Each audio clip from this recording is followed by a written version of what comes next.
Ayan. Ayan. At ito naman ang situation dito sa Tagaytay. Tignan nyo naman. Napakapagod. Okay? Ilipat ko kayo doon. Ayan. Nauuwi lang namin. Galing ng Batangas. So, dumaan kami doon sa road na halos kalahati ng kalsada ang nawala. Maya pakita ko sa inyo. Ayan. Ito naman ang situation dito sa Tagaytay. At pagi, hindi na makita ang Taal Volcano doon. Ang Taal Volcano nandoon. Ayan. Nandun ang Taal Volcano. Teka, tanggalin ko muna yung plug dito sa aming ano, oh. Ayan, tanggalin ko lang. Tinanggal ko na yung ano. Kasi nag-ano yung tubig, naiipon. Ito naman ang situation dito. Tignan nyo naman, napakapag. Wala nang makita.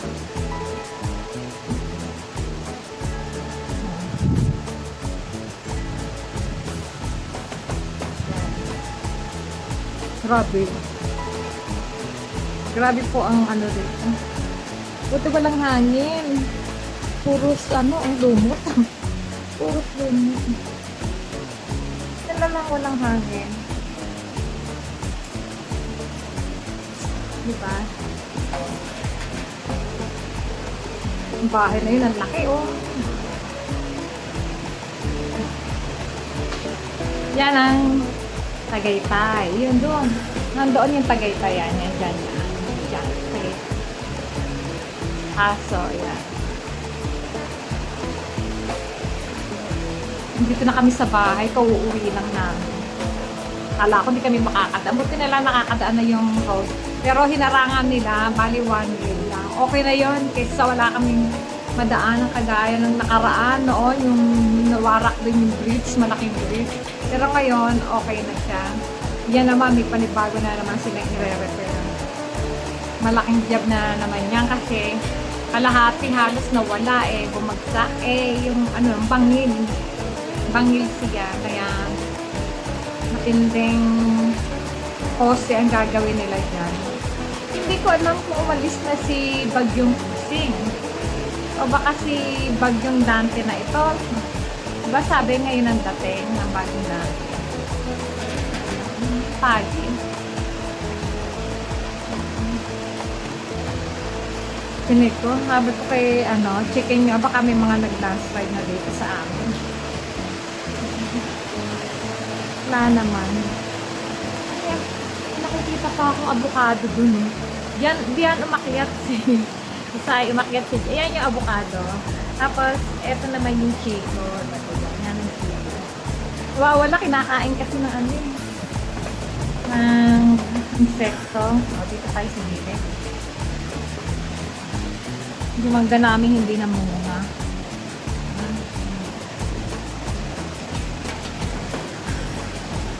Hindi siya namunga. Pakita ko lang sa inyo.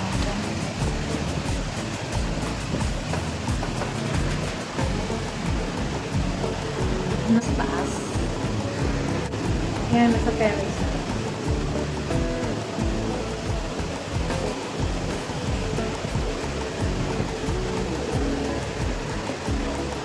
Grabe, no?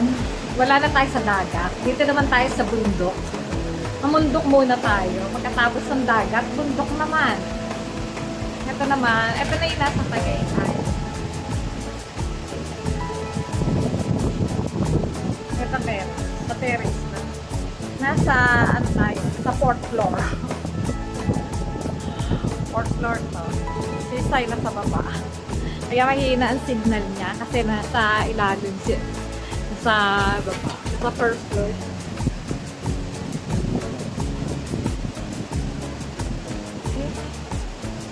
Buti eh. Walang ganon. Napuno ito dati. Itong inaalala ko eh. Baka hindi namin natanggal yung cover ng drainage. Napupuno ng tubig yan. Ayun, tinanggal ko ito. Tinanggal ko yung takip ng drainage.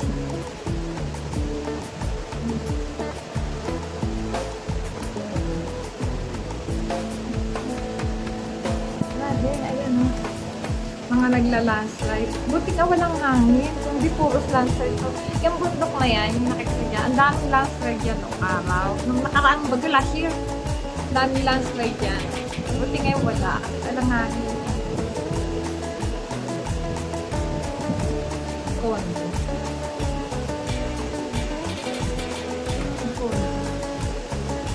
Yung mga retiree, yung mga nakatira. Yan, mga retiree nakatira, yung mga Philippine American, mga Pilipino, may mga asawa foreigner, mga naka-retire na dyan. Retiree home.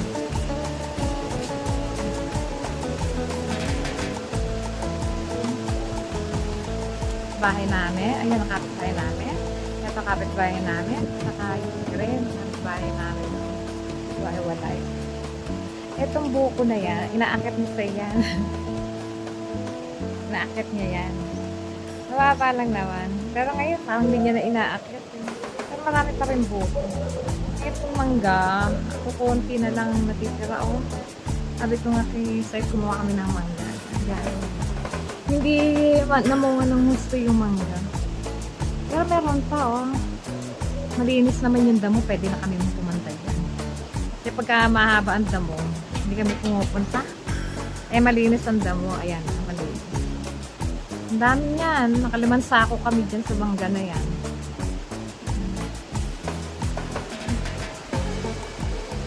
Naggawa ako ng avocado eh. Nano ko yung avocado, nilagyan ko ng asukal, gatas na Bear Brand. Tapos lagyan ko mamaya na yelo. 2 baso, isang kesay. Tapos sa akin, asawa ko hindi naman kakain. Ang dami putos dito. Ikaw na nga na magsasawa. Sige sa nangihinayang pagka yung nabubulot lang ng putas.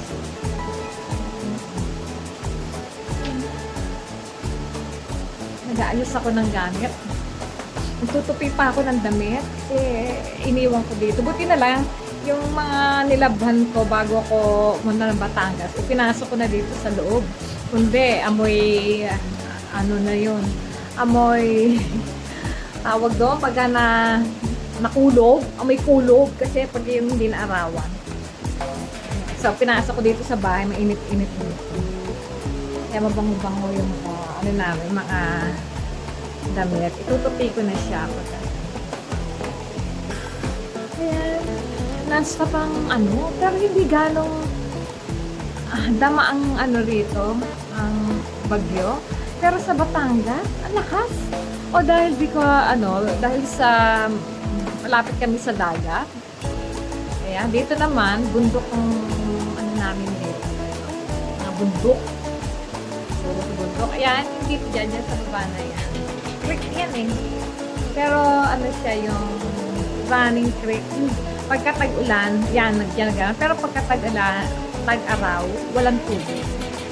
Lalim yan eh. May part na mababaw. Dito na part na mababaw. Pero pag malalim pagos ng tubig.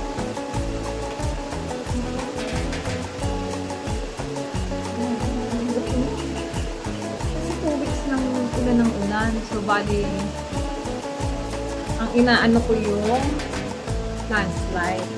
And, eto naman ako ulit. Pabalita sa inyo na hindi ko alam kung ito ay kasing pa o dangke na. Sana huwag na lumakas. Kawawa naman yung mga taga-Maynila. Lubukas na tubig. Dito naman sa amin, walang baha. Kasi nga nasa bundok kami. Diba?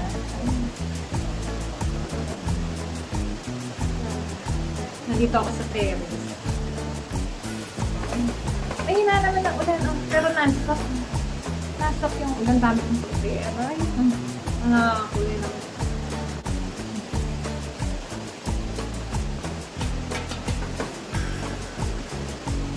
Ito yung sa baba. Sa garden. Tignan mo yung ano, meron kami ilang-ilang. Yan, puno na yan. Ilang-ilang yan. Yan. Bango-bango yan. Yan. Ilang-ilang yan. Ang daming bulaklak. Ang bango-bango yan. Minsan mukuha ako dyan tapos nila, pinapasok ko sa loob. Ayan yung dilaw na to. Itong yung dilaw na yan. Ilang-ilang yan. Yan dilaw na yan. Yan. Yan. Ilang-ilang yan. Mabango yan. Napakabango.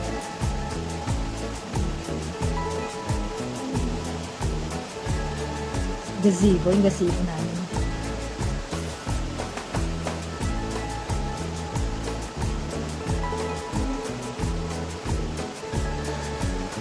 Pag pinapayagan. It would have been best just to leave it alone. Look at this. Kalahat. Oh my god. This is new one. Look at that. Yeah. Migay na. Delikado pa rin. It's a long way down there. Ayan na siya. Lalong wala nang nakita.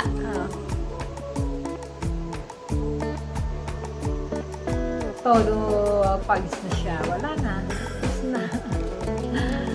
Ito na yung situation dito. Wala na. Paging-pagi na siya.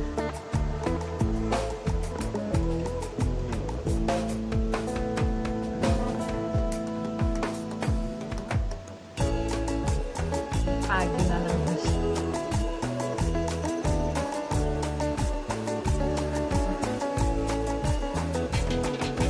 Grabe, kanina medyo okay na eh. Ngayon, wala na. Wala na nakita. Diba? Lamig. Malamig dito. Mas malamig dito kaysa sa Batangas. Ang pagi. Mamaya niya, wala ka na makikita dyan. Ganyan. Ako, pagdating doon sa taas, sa Tagaytay, wala na. Wala nang makita. Ako, pag ganyan, nagdadrive ako. Tinitignan ko na lang yung kalsada, yung food ng kalsada. Yun na lang. Kasi sobrang, ano talaga siya. Hindi na talaga siya makita. So, kailangan talaga ingat lang sa pagdating. Sawa ko, lumabas pa. Alam niya ng ganyan ng situation, lumabas. Okay. Diba?